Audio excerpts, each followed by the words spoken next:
நண்பர்களே, இப்ப என்ன ஆச்சுன்னா, மு.க.ஸ்டாலின் ஆட்சிக்கு வந்ததுக்கு அப்புறம் தான் நம்ம தமிழ்நாட்டுல 1000 கோடி இந்த டாஸ்மாக்ல ஊழல் நடந்திருக்குது. பொறந்த குழந்தைங்கள்ல இருந்து சாக போற கிழவனுங்க வரைக்கும் சரக்க வந்து பிளாக்ல வித்துக்கிட்டு இருக்கானுங்க. 1000 கோடி ஊழல் பண்ணியிருக்காரு மு.க.ஸ்டாலின்.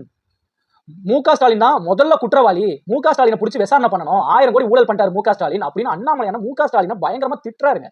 மு.க.ஸ்டாலின் நீங்க சிபிஐ விசாரணை பண்ணியே ஆகணும் அப்படின்ட்டு அண்ணாமலையான சென்னையில எழும்பூர்ல போராட்டம் பண்றாரு.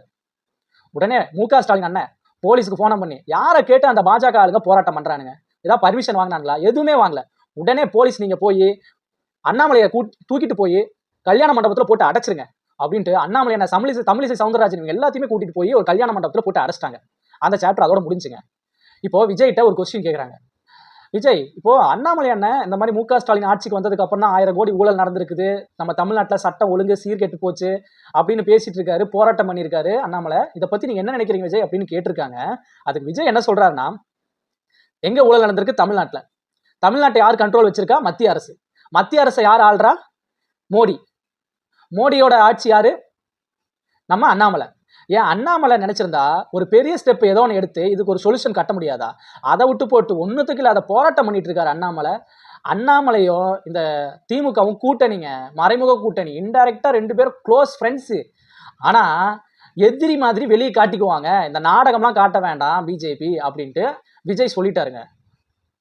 அது மட்டும் இல்லைங்க, நம்ம அண்ணன் விஜய் வந்து பிஜேபி கட்சியை பத்தி இது வரைக்கும் தப்பா பேசினதே இல்லை. பாசிசம் பாயாசம்னு ஒன்று பேசுவார்.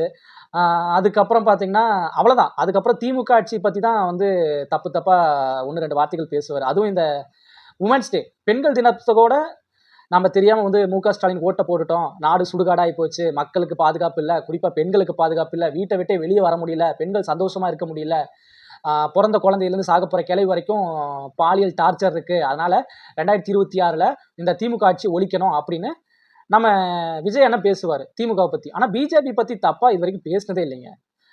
ஆனால் இப்போ இந்த ஒரு டைம் என்னன்னு சொல்லியிருக்காருன்னா, இந்த மாதிரி இன்டைரக்டாக பிஜேபியும் மு.க.ஸ்டாலினும் கூட்டணி வச்சிருக்காங்க அப்படிங்கிற மாதிரி 1-2 வார்த்தை சிம்பிளாக தான் சொன்னார்.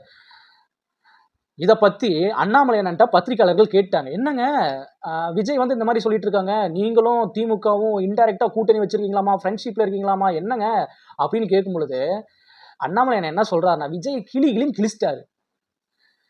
விஜய் இந்த ஒர்க் ஃப்ரம் ஹோம் அரசியல் செய்யறாரு. விஜய் களத்துக்கு வந்து பார்த்தாதான் எங்களோட கஷ்டம் தெரியும். விஜய் அங்க இருக்கிற பொண்ணுங்க இடுப்பை கிள்ளிக்கிட்டு பாட்டை பாடிக்கிட்டு டான்ஸ் ஆடிட்டு இருக்காரு, சினிமா அரசியல் பண்ணிட்டு இருக்கிறாரு. விஜய்க்குலாம் என்னங்க தெரியும்? அவருக்கு அரசியல் ஏதாவது கொஞ்சமாவது தெரியுமா? அவர் ஃபர்ஸ்ட் களத்துக்கு வந்து பார்க்க சொல்லுங்க. இந்த இப்போ சினிமா அரசியல் பண்ண வேண்டாம், நடிகளோட இடுப்பை கிள்ளிக்கிட்டு பாட்டு பாடிட்டு இருக்க வேண்டாம், ஒர்க் ஃப்ரம் அரசியல் பண்ண வேண்டாம், வந்து களத்துக்கு வந்து மக்களை பார்க்க சொல்லுங்க, மக்களுக்கு என்ன பிரச்சனைகளோ அதை வந்து பார்த்து சால்வ் பண்ணி கொடுக்க சொல்லுங்க அப்படின்ட்டு அண்ணாமலை அண்ணன் விஜயை பத்தி கிழிச்சிட்டாருங்க பர்சனலாவே. அதை கேட்ட விஜய் அண்ணனும் சரி, விஜய் கட்சியில் இருக்கிற பெரிய பெரிய புஷி ஆனந்த், அதுக்கப்புறம் இவர் பிகே, அதுக்கப்புறம் இவர் ஆதவர்ஜன் அண்ணன், யாருமே அண்ணாமலை அண்ணன் இந்த மாதிரி சொல்லிட்டாரு எதிர் கருத்துக்கள் ஒண்ணு கூட சொல்லவே இல்லைங்க. அமைதியா இருக்கிறாங்க இப்போ வரைக்கும். அமைதி பண்ணிட்டாரு அண்ணாமலை அண்ணன். ஐயோ நம்பவே முடியல. ஏதாவது விஜய் அண்ணா ஒரு 2 நாளைக்கு ஒரு டைம் ஏதாவது அப்டேட் கொடுப்பாரு, இந்த மாதிரி கட்சி சரியில்லை, ஆட்சி சரியில்லை, திமுக அரசியல் இப்படி பண்ணிட்டாங்க, அதிமுக அரசியல் இப்படி பண்ணிட்டாங்க, பிஜேபி இப்படி பண்ணிட்டாங்க, பாயசம் ஏதோ சொல்லிக்கிட்டே இருப்பாரு. ஆனா இப்போ வரைக்கும் அண்ணன் வாயவே திறக்கலைங்க, அமைதியாவே இருக்கிறாரு. அடுத்து அண்ணன் ஏதாவது அப்டேட் கொடுத்தா நான் கண்டிப்பாக நான் வந்து பார்த்து சொல்கிறேன். இந்த வீடியோ உங்களுக்கு பிடிச்சிருந்துச்சுன்னா கமெண்ட் பண்ணுங்கள், சப்ஸ்கிரைப் பண்ணுங்கள், லைக் பண்ணுங்கள். நெக்ஸ்ட் வீடியோ நான் உங்களை மீட் பண்ணுறேன். பாய்.